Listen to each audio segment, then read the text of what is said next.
Chapitre 9. Ça lui prend un instant au ventre quand il rentre. Il n'en revient pas de la voir là quand il l'imaginait morte après sa chute du balcon. Zoé est dans le coma. Malgré toutes ces machines et ces tubes, on pourrait croire qu'elle ne fait que dormir.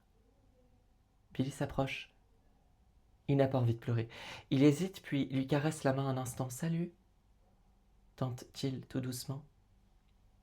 Une chaise. Il s'assoit dessus, il expire.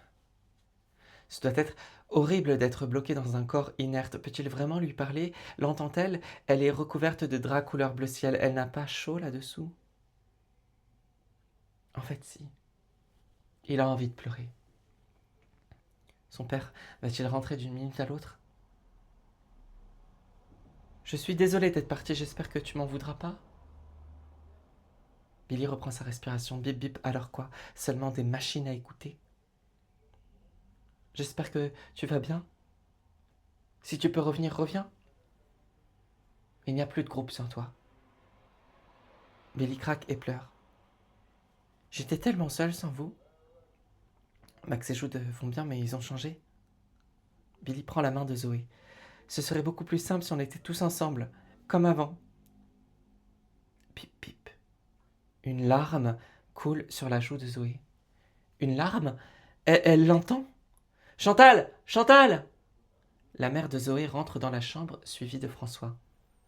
Elle a pleuré, avoue Billy stupéfait. Chantal s'approche en sautillant.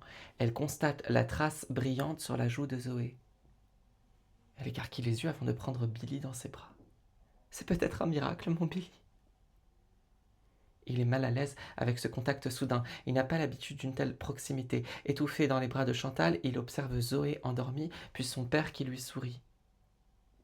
Il aurait presque envie de le remercier d'avoir insisté pour qu'il vienne aujourd'hui.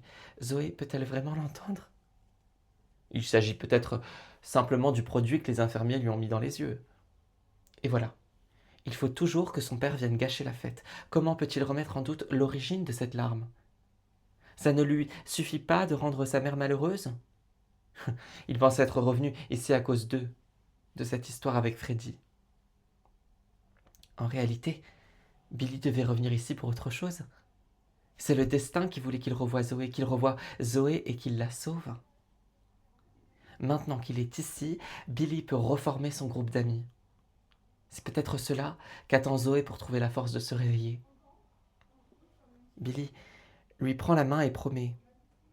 Ils seront à nouveau tous réunis. Eux, les meilleurs amis du monde. Et voilà, c'est la fin de la première partie de Billy, que j'ai appelée Livre 1. Il y en aura 7 en tout.